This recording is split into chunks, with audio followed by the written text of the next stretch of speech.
Good evening, everyone. Bonsoir à toutes et à tous. Welcome on my behalf to the Maison Française.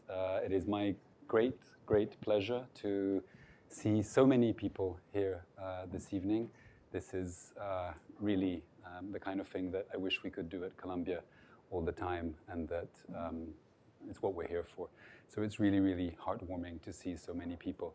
I would like to thank the Maison Française for hosting us yet again for the second film of this series that I have the pleasure of coordinating together with Fanny Gay, Shani Peer, Amy, and the rest of the team, and it's really an honor. I'd also like to thank our co-sponsors who made this possible. It's difficult to organize this kind of a series of events, and so the Institute for the Middle East Studies, MISAS, the Center for Palestine Studies, thank you all very much for making this happen. Last but not least, thank you, Hind, for being here. It's a real pleasure, a real honor to be able to welcome you to Columbia, to show you Columbia for the first time, and to be able to see your wonderful film, Sudan, Souviens-toi. So I'd like to just start with the genesis of this film. We're going to have a Q&A. I'm going to ask a few questions, so prepare your thoughts for whatever questions you might want to ask Hind. I'm going to start us off with just a very simple question about the genesis of the film, because it really grew out of your previous wonderful film, Paris Stalingrad, which documents the plight of immigrants camped in Paris, caught in limbo in an immigration system that does everything it can to refuse them the right to asylum, and they are sort of caught between legal procedures and the police that comes in and moves them around. And you, it's in making that film that you encountered the people that would lead you to go to Sudan. I said many times that I met Sudan in Paris first. And most of the people in Europe, when there is refugees arriving, people in exile, they see them as miserable people sleeping in the streets. They treat them really bad, and it's very complicated now to seek for asylum in Europe and all over the world, actually. But there was like kind of this vision of France as a country of human rights. I was raised with this idea, and then slowly we started to see that human rights were only for white people and not for black people or Arabs. So this is the experience I had in 2016. There was like more than 4,000 people sleeping in the streets in the neighborhood I used to live in. And first, before shooting a film or anything, we were many neighbors seeing the situation of these people, waiting in the streets just to have the right to bring their case and have an appointment to ask for asylum. And every day the police was coming, destroying the camps, mistreating the people, putting their stuff in the garbage. And first we came to help people also to translate their papers, because one of the first very racist thing in France is like you have to apply in French, and most of these people don't speak French, so you can't apply in your language. So there is you don't have money, you arrive, you had such a long trip, and in Barbès, for example, there is these guys who make money by translating, right. But most of the time they don't really translate. They just copy the same story. So people find themselves, applying with the wrong story. So this is how it started. Like I met people, I helped to translate from Arabic to French, and we were trying to make the newspapers and the media aware about what was happening, and it didn't work. And that's why I started to shoot Paris Stalingrad. And the crazy thing, I really became very close and very fast and friend with Sudanese people, but there were people from all over the world, from many other countries too. But I was very stunned by how even in the worst situation, people were saying poetry, sitting together, And I first thought these Sudanese people I met in Paris, they were so special, so exceptional. But when I arrived in Khartoum, poetry was everywhere. And what you see in the film is like 1% of what is really happening, and it's not special. This is like random people, yeah. And that was also the idea of the film. I didn't choose famous people or politicians or people who were at the head of the movement. I really just wanted to show random people as I met them, and yeah, from.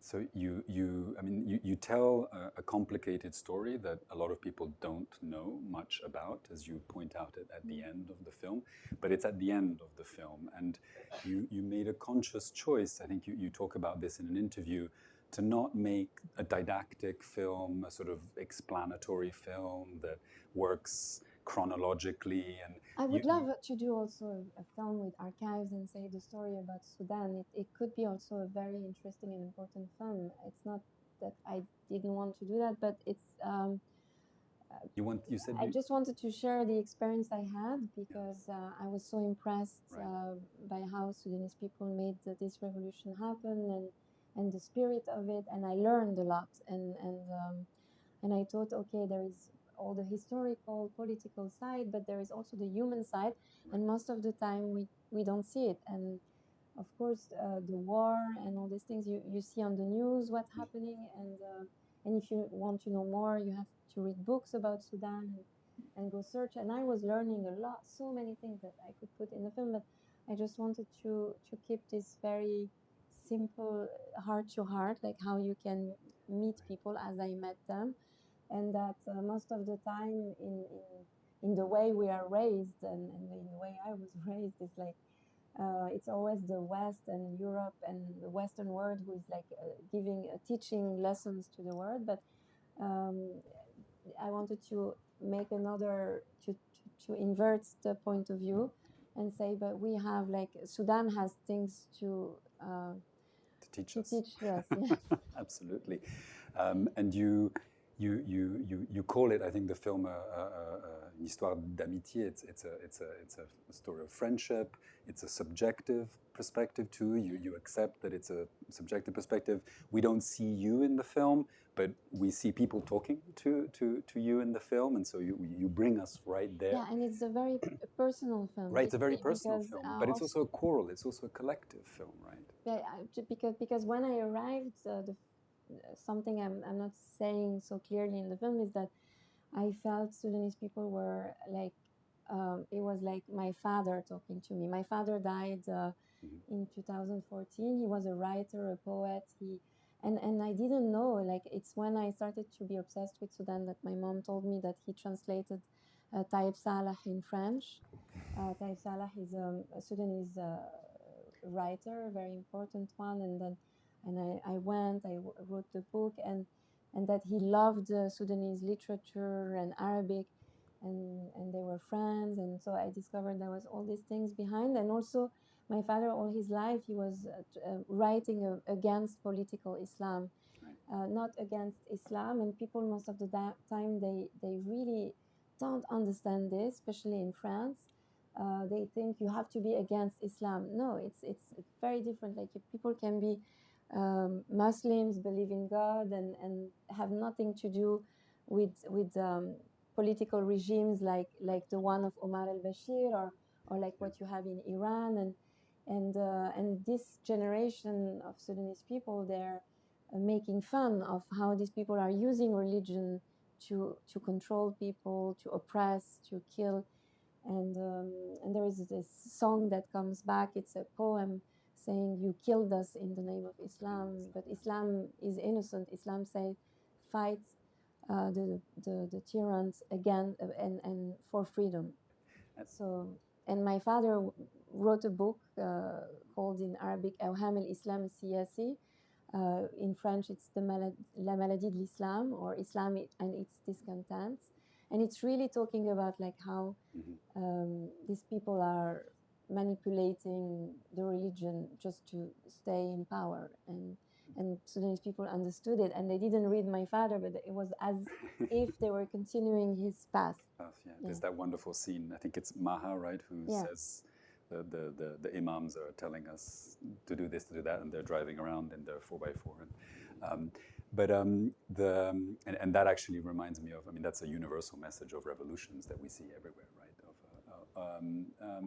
But your father also appears at the beginning. You quote him about his dream that of a pan-Arab revolution that would be led by women.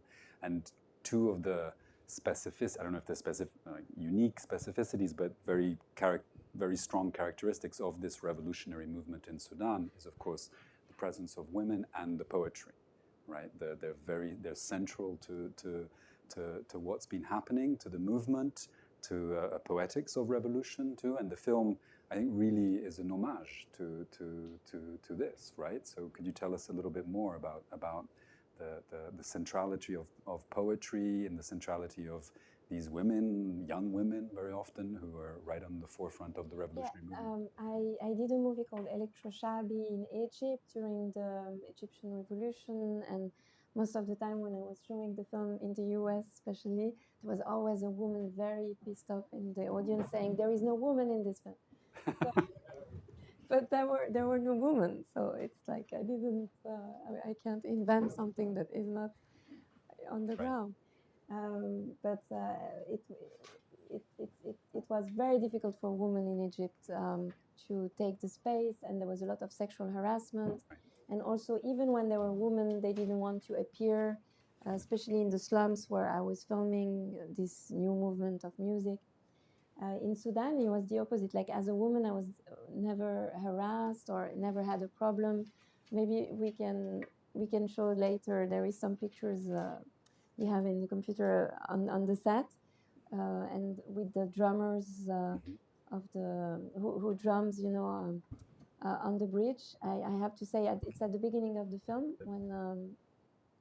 when you have these young people making the drums. They do it because they wanted Borhan, who had his office on the other side of the bridge, to hear him. And so they were doing it day and night, non-stop. And no, it's at the end. It's the last one.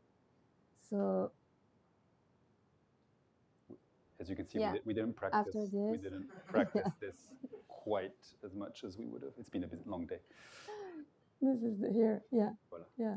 So this is with the drummers of the bridge, and there were only men, and I was filming them, and then we took that picture, and it was such a crazy moment, such a beautiful moment, and I was like in between of all these men, and nobody was harming me, and there was a lot of respect for women among the revolutionary. I mean, the men were feminists. Most of the men I met, so it was beautiful. It was shared. And there is the Sudanese people say Kandaka for the Sudanese women revolution. Yeah, right. Kandaka, it comes from the history of Sudan, civilization of pharaohs, and distinct from Egypt. Most of the people never say and never talk. People most of the time, they only know about Egypt as a pharaonic civilization, but there was also the Kush kingdom in Sudan, and the black pharaohs, they really existed, and more than 200 pyramids in Sudan. And there was women who were queens at that time, and one of them, she was pushing the Roman invasions, and in Arabic we say kandakat. So when the young women were at the front of the revolution during the demonstrations at the beginning, they were named Kandaka. Yeah. And the poetry is, I mean, it's stirring. Obviously, it's like it's a mobilizing. Yeah, and the title of the film comes from a poem. The poem that you hear at the end of the film, it's a poem that I was always surprised because there was always the same poem coming back that I was listening at different places, and I filmed. And then when I came back to Paris, I was translating with the Sudanese friend I met on Paris Stalingrad. They came at home, Omar Omran and Yusuf Halim and Hassan Yassin. Some of them, they write poetry, they're philosophers. One of them was studying philosophy in Paris. And they were helping me to understand not only the Arabic, but all the stories behind. So, for example, in the poems, there was always Hazza coming back. And they told me about the story of Hazza, who was this woman in the 20s, married to a resistance to the British colonization, and she was going. Her husband was in prison, and she was going under the windows of the prison to chant poetry, and she became like another symbol of Sudan. So in a way, Sudan is a woman, and Sudan is also Hazza, which also means the beloved one, and it's in the poems it comes back. And the title, yes, it comes from this crazy poem that is telling the whole story of the revolution. It's a very long poem, 15 minutes, and most of the time the young men, they are together, and they speak to each other. It's like a Greek tragedy, and he gives a voice to every character of the revolution. They even give a voice to Omar al-Bashir at a certain point in the poem. He's talking, and the military guy, and the mother who lost her son, and the young man who was killed in a demonstration, and he's already dead. And from the sky, he's talking to his friends, and he say like because he doesn't want to die for nothing. So he says, when the peace is gonna come back, when you're gonna reconstruct the country, remember me. And I like invented this remember us because it's a whole country. But in French, it's Souviens-toi, and in Arabic, the title is Sudan Ya Hali, because it's also a song that you hear at the beginning of the film, a song, a poem. And so I didn't know who wrote this poem, and I thought it was improvisation of people. Right. Yeah. And so when I came back and made it listen to my friend Yusuf, he laughed. He said, "No, it's Sheikhoun who wrote this poem." And I said, "Who is Sheikhoun?" So he showed me the videos in the internet. And when I came back to Sudan, I looked for Sheikhoun. I wanted to meet him. Who is this Sheikhoun? And it was during the military coup, so it was very complicated to meet people. Everyone was didn't want to answer the phone, didn't want to meet someone foreigner. But finally, thanks to a poet, a Sudanese friend poet in Paris, Mohammed Abdel Bari, and also the Poetry House in Khartoum, I could meet him. And he was working in Bank el Khartoum. So he was not a poet, he was a computer engineer, very young, 23 years old. And it was so incredible because first I met him in a cafe. He was very afraid. He didn't want to be filmed. He didn't want to be involved in this. And then finally I could see him again, and he invited me to his house, which was really like so nice. And I met his mom, and he's the last kid. Like all his brothers and sisters left Sudan. They live in America. They live in different countries. And he was the last one still living with his parents and taking care of his parents. And he told me his story. That is such a beautiful story. I want to share it with you today. He grew up in Iraq because his father was teaching Arabic in the university. At that time, Saddam Hussein was like hiring a lot of Sudanese people because they have such a good Arabic to come teach in Baghdad. And so he grew up in Baghdad, and every time he did something wrong, his father, instead of shouting on him, was telling him a poem to give him a lesson, you know. And as a kid, he was pissed off. So he started to learn poems by heart so he could answer to his father in the poem. That's wonderful. And he said, this is maybe like this that I became. And the poem that about the revolution, was saying the whole story of the revolution. He said to me, it came at Isam, on the sitting, like it came like this. He started to say it, and someone filmed him, and then it was on YouTube, and then he became famous. And then El-Gaddal, he's dead now. He was an old poet, beautiful poet I met, and Azhari. They were always asking him to come on stage to say the poem. And then the father of Sheikhoun was pissed off, and he said to Sheikhoun, "You always gonna say the same poem? Are you the poet of one poem?" Of one poem, right? Which we see, right? Yeah. And then he said, "But Dad, I'm not a poet." He said, "I don't care. You have to write more. You have to do poems." So he made other poems then. And the beautiful thing is, like, I was at his place and I said, "Oh, please, can I record your voice?" And this is his voice at the end of the film that I recorded in his house that day. And I said, can you read me the poem? He said, read? I didn't write it. And it was in his head. He never wrote it. And he said the 15-minute poem without, like I recorded, and he didn't make any mistake with his perfect, beautiful voice that you hear at the end of the film. He didn't have to repeat. He didn't have, it was, yeah, this is Sudan. This is Sudan, and I think you've showed us what Sudan can teach us about what works, perhaps, or what poetry can do for a revolution, for a revolutionary movement, they for an are also the encampment. children of Victor Hugo, of, right. it's like really, really.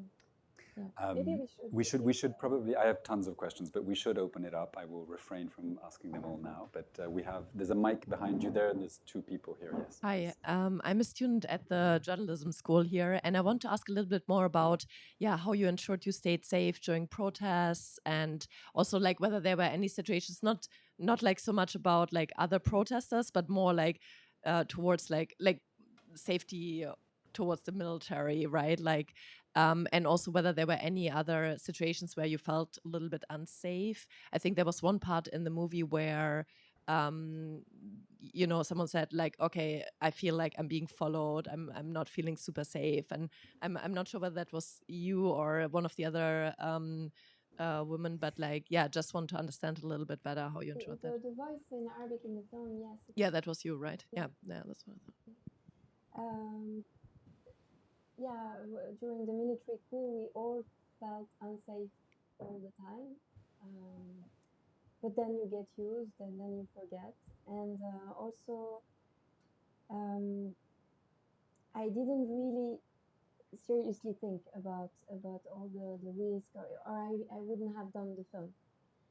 Since when I came during the Etisam, the first day there was like shooting and guys on motorbikes. We didn't know who it was, if it was the niece, or they came and they just shot on people and left.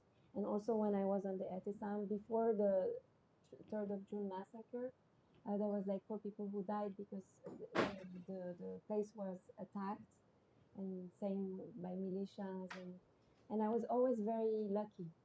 I was not at I was, for example, the few days before the 3rd of June, I was late because we went for lunch in an Ethiopian restaurant, and it was so slow, and I was so pissed off because we had a meeting.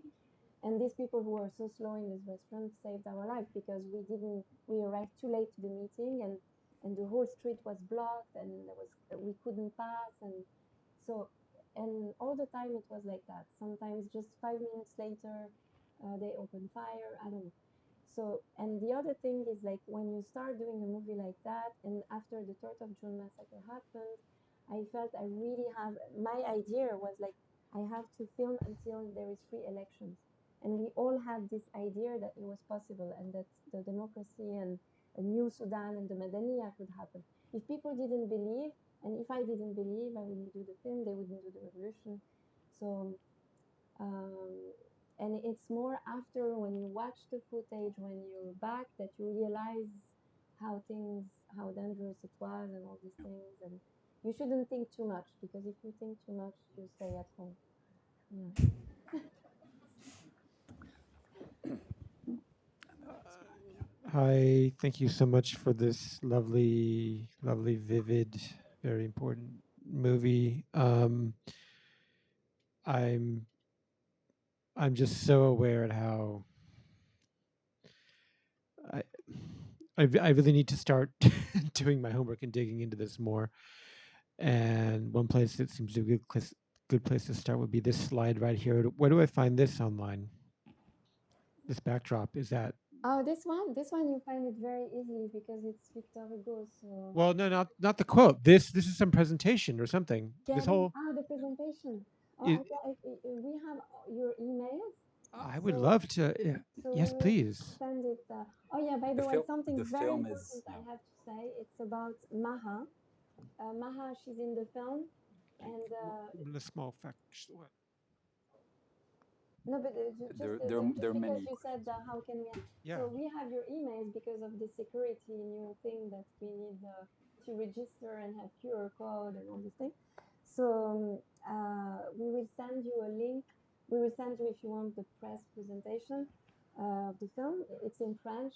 It's so for the people who read French. And also Maha, she's in Port Sudan. She lost everything, the family, the house in Khartoum. And she's literally like camping in Port Sudan, and the situation is getting worse and worse. And it was safe at a certain point, but now we don't know. It can be attacked by the militias. It was under the control of the army. It's not anymore. So she's asking me to raise money, and she's gonna send us a video because she has friends. She couldn't get the visa to go. Her sister is in the Emirates. She wants to go to Uganda, and she needs money to cross. And with the film, we already sent a lot of money on the budget of the film to help everyone to get out and safe. But now the budget of the film is finished, so that's why I'm turning to the public and to the audience. So there is a young, beautiful community called Roya, who is also organizing a screening in Harlem and a screening in Boston. And they're gonna, for the US, they're gonna be able to raise the money. So we will send you the website where you can donate, and they will make sure Maha gets the money. Yeah. Is there? I'll ask my other step. Saab is back in Khartoum, and he's fighting with the army because he couldn't. He was in Egypt, safe with his parents, but he felt so bad to leave his country that he went back. So just I was going to say. Yeah. I may ask some other things after this. Although, yeah. Okay. I'll pass it on. Thank you. Thank you. There was, I think, behind you, there was somebody, and then at the back, I saw a hand. Yeah, thank you. It's a very quick question. At one point in the film, several different people are singing this beautiful song, something like "Africa is rising, we love Africa, we are Sudanese." Can you tell us more about that song? Who wrote it? What's the? No. Maybe a Sudanese person wants to say something about this beautiful song. Ana Sudan. Yeah, it's very famous. No, You don't know the singer. No, but here we have a lot of Sudanese people tonight. Someone wants to say something about this song because behind every song there is a crazy story. I don't know about this one. Does anyone know the name of it? Oh yeah, Ana Sudani.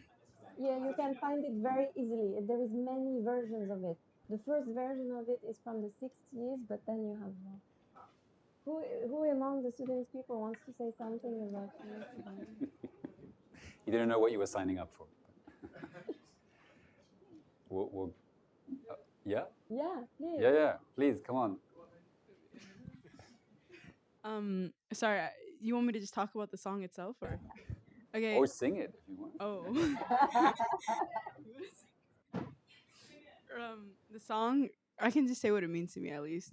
I remember first hearing the song, like maybe when I was younger, at one of we call it Jaliyas, Sudanese Jaliyas, which is like a Sudanese community gathering, a party for them. Anyways, I just remember hearing it when I was younger, just feeling so, I don't want to say proud and happy. Like the song, when you hear it, it truly does uplift you.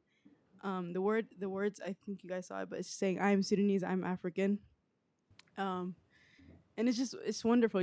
When you hear those words, it just reminds you who you are, what you should be proud in, and yeah, it's one of my favorite songs. Actually, I love listening to the song. I love it too. Yeah, I can say something. Yeah, he wanted to say something, I think. Don't be shy, guys. I mean, it's basically the same thing. Like, I do like the song. I mean, I was actually there during the revolution. It was the first time hearing it was during the revolution. We were outside and people started singing it. Like, that was the first time I ever heard it. And just basically what it says, just lift your head up, be proud of your own Africanness and Sudanese-ness and so on. And it kind of fueled us into being able to go through with even like facing death in the eye, basically, not knowing if you're gonna live or, it's really true. Like you didn't know if you're going back home, but thankfully, like through things like this and poetry and so on and so forth, we were able to push through. So yeah. Thank you. Basically. Thank you so much. Thank you.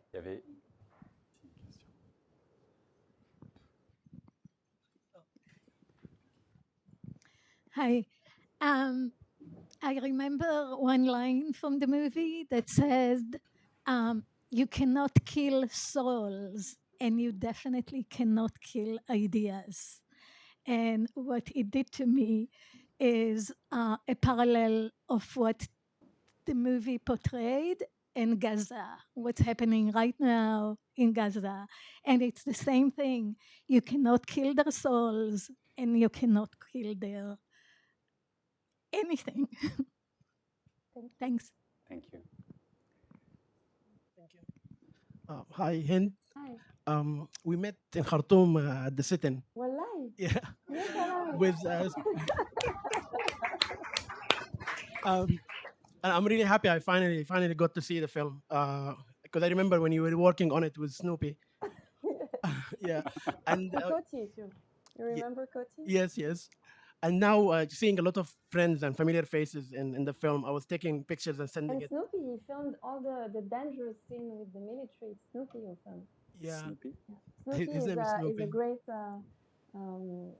Sudanese photographer. And filmmaker. He Sorry. had a film now in Yeah, Sundance. I saw him presented in Sundance Yeah. and Berlin. And the film is named Khartoum. Khartoum. Yeah. Yeah, but so I sent a picture to a friend who appeared in the film, and he was pissed because he didn't see it yet. He didn't get to see it. But I wanted to ask you, send it to him. Where is your friend? he's in UAE now. Oh, So, yeah, so I they wanted don't to want- know. UAE, they don't want to screen the film. Oh, really? Yeah, because UAE is There are.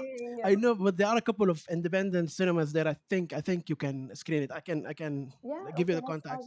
Yeah, but I wanted to see if you want to have it screened in Egypt, for example, Uganda or Kenya, because now all the communities of Sudanese people are Yeah, Uganda, we are trying to do it, and Egypt, there is a distributor for the film in the Middle East, so I'm pushing them to work on that too. Yeah, in Cairo, it's gonna happen for sure. The film has not yet come out in France. It's coming out in 2 months, right? It's coming out in France in theaters. In the US, it found a distributor, Watermelon Pictures, so it's gonna be also screened in the US. And in the Middle East, they have also a distributor, but I don't know, they didn't yet do work enough. We're working on it. Other questions? Yeah.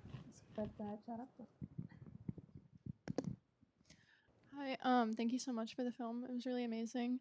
I'm just curious. I feel like you probably had so much footage and so many different stories that went into this whole experience. So, how did you choose what to tell in this film, and what point did you know when this story was there? Actually, it's very frustrating because there is many beautiful scenes that are not in the film because we needed also to have a rhythm. And to keep the attention so people can understand, and it's not like going in too many directions. What I wanted to do first when I came to the Atisam, I met some people and I wanted to follow them, but then there's many things I wanted to film I couldn't film, especially because it was too dangerous for the people. For example, the resistance committee, they didn't want to be filmed because if the military find the footage, if the military knows how they organize. So the film is, as I'm saying, is like showing just a very small part of what really happened during the time I was there and during this revolution. Yeah. So it was very hard, and it's the editor, she's Lebanese, Gladys Joujou, who edited the film. Maybe some of you saw before the film of Lina Swalem. And Gladys was living in Lebanon during the war, the civil war. She grew up during the civil war. So she experienced very hard things in her life when she was the age of the people in the film. So she was very sensitive to every detail, and she spoke Arabic. So also to have a look, because there was like a lot of footage, and how you make a film of all this footage, especially when I was not living in Sudan, I was going and back, so I missed some things that were happening. And also in the film, Samah, she's saying a beautiful poem at a certain point, just before the song you like. And Samah, she was a doctor, she was still a student, working in a hospital, but I couldn't go film her when she was working because there was everywhere people from the previous regime following them, controlling and seeing. So she couldn't be there. The only safe places were the demonstrations or the Atisam. So that's why also there is a lot of things that are missing in the film that I wish I could have in the film that are not. Yeah. So yeah, it's very complicated. A lot of time, lots of work. Other questions? Yes, please. Thank you again so much for the film. To me, the part that I found very moving was the collective when they're painting the portrait of the young man at the end, and of course the portraiture is something that you see throughout, right? The people who have died, who have painted. That seems to be a kind of a memorial, but also a form of collective kind of grieving, which I thought was very interesting. So I don't know whether you want to expand on that a little bit. Yeah, it's the idea of not forgetting, of also when you have all this pain, when you paint your friend like Muzamil do on the wall, it's realizing that you lost him. It's a process. Also, he's grieving at the same time he's painting. And Muzamil, he just graduated last month from Bangalore University, and now he's in the UAE, and he's gonna come present the film in Amsterdam and La Hague and Switzerland next month. So I'm so happy he just got his visa for Europe and is gonna travel for the first time in Europe.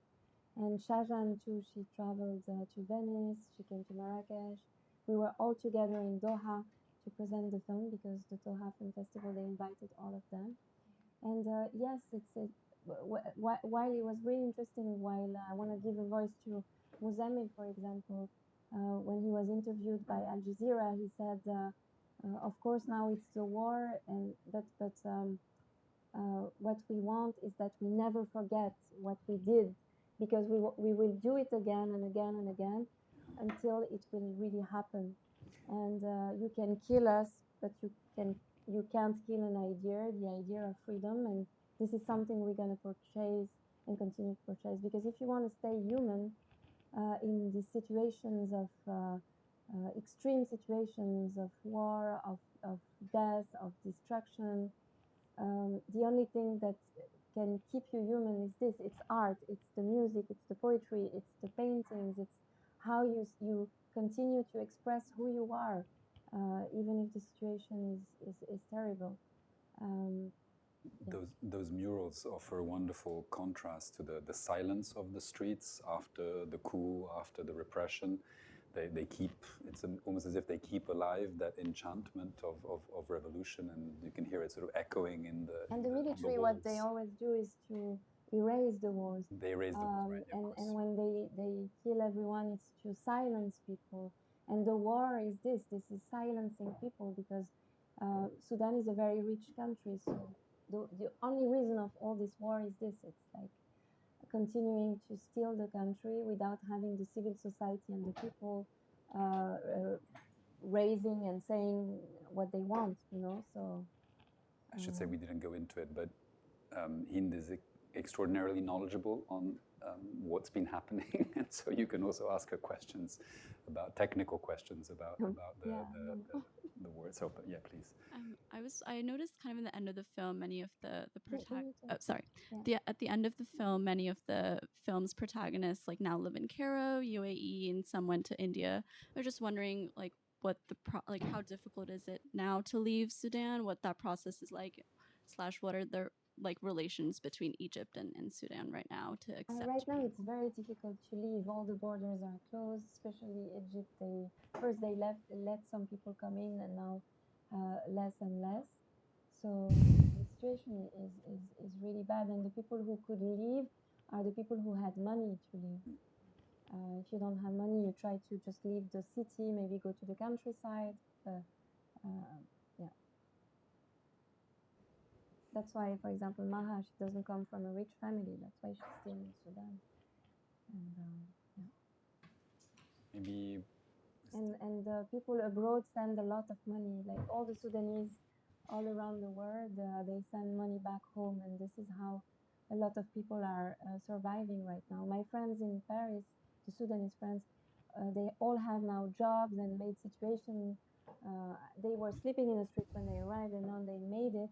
And they told me 70% of what they make as a salary to their families and the people left behind in Sudan.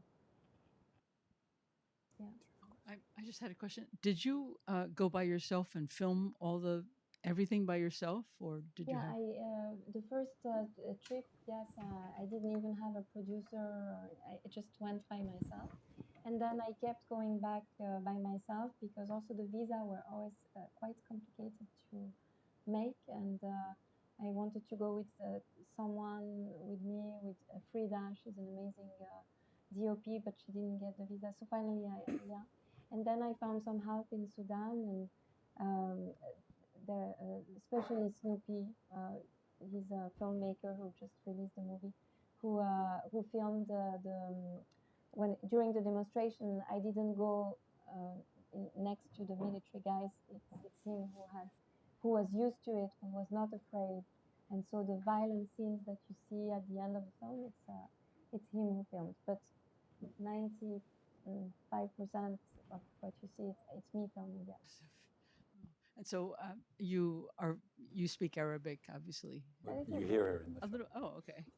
And my second question is there any attempt to make contacts with soldiers of the young people, to make contacts with the soldiers so that they're not always serving the repressive government? I don't understand. In other words, the army is, the military is in control, but is there any attempt to make some kind of contact with... Maybe you want to answer? Yeah, I see someone else. During the month where the sitting was taking place, we basically controlled the strip of land in the capital surrounding the military headquarters. So we had close contact daily with soldiers, and some of the singing in the film is usually attended by soldiers, and they used to come and we ask them to draw with us.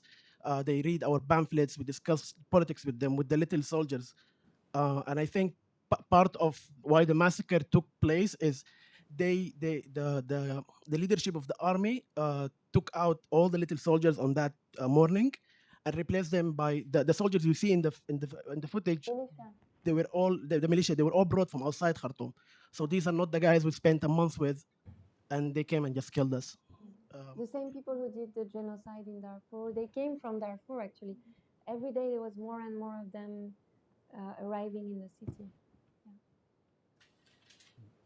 And today, as I told you, for example, Khattab, he decided to go fight on the side of the army, even if the army is also responsible for a lot of crimes, and there is no side that is better than another one, but from his point of view, it's better than the militia to bring back security to the country, to have a voice after the war. There is a group called Radibun, the angry ones, that used to be very involved at the first rank and go in the front all the time during the revolution. And most of these people from this group, also Karim, who is saying the poem at the end of the film, he's fighting on the side of the army right now in Khartoum. Yeah, because they think if you don't fight, then they're gonna say, oh, these young revolutionary people, they didn't took part, so they don't have a right to have a voice after the peace come back. So, but I don't know, like for me, Borhan or Himiti, they're both horrible, and they're supported by the reason of all this and why the revolution don't succeed. It's also Egypt. You know, Sisi, he doesn't want a revolution to succeed down his country. It's like Putin, he doesn't want the revolution in Ukraine to succeed. In 2014, you know, they kicked out the dictator who was Putin's friend, and until now he doesn't accept it. He wants to put a guy like in Belarus. Same year when Sudan was raising, there was also a revolution in Belarus, and a lot of people coming in the streets, and they killed so many people. They put all of them in prison. They killed the uprising in Belarus too, and this is always like that. You know, the neighbors, and also Russia is involved. They were sending weapons to the militia to Hemeti, and at the same time, it's also the Emirates, the gold smuggling, Saudi Arabia, and the Emirates. They are benefiting from the people who are pushed out of their land. You know, the Darfur genocide, nobody says that, but the Darfur genocide, the real reason of it is like very rich agriculture land. And then when you burn the village and you put out all the people who are working on the land, and then these people become refugees going to Kenya, to Ethiopia, to Chad, then the land is empty. And who is taking the land? I saw it when I was in Sudan. It's like it becomes huge farms of 400 hectares, and the landlords are Saudi guys, and everything that is produced in the farms are sent to the Gulf countries where they have it's the desert. They need this land to eat. And at the time of the British colonization, it was the same. Yeah. Sudan was, they used to call it the British colonizers. They used to say, this is Sudan is could feed all Africa, and the basket of Africa. I would say they were calling it like that. So Sudanese people are always like occupied and wars and all these things for that reason. Same with South Sudan because of the oil, and in Darfur there is gold and there is also uranium, and but in the vision of Western people, most of the time when they look at Africa, they look at Sudan, they always say, oh, poor countries, underdeveloped countries. No, it's very rich countries, and everyone is taking pieces, you know, like dogs eating the piece of cake. So it's terrible, and the Sudanese people are aware of that, and that's why they did this revolution. And it's not the first one. They had a revolution in '65. They had a democracy time from '65 to '69. Then again a military coup. They also did a revolution in 1985. And they had like a free parliament, free elections, and then the military coup 4 years later with Bashir came. So, and behind the military coups, we know like there is other countries, interests. Not only because, especially for Sudan, it's also the Gulf.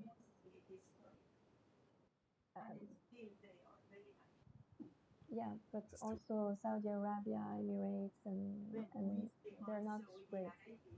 Yeah. We have, I think, one more question in the back. Yeah, thank you so much. One of the things that struck me most in your film was the slogan civil state, not military state. Madani. And what? The word Madaniya. Madaniya, yeah, Madaniya.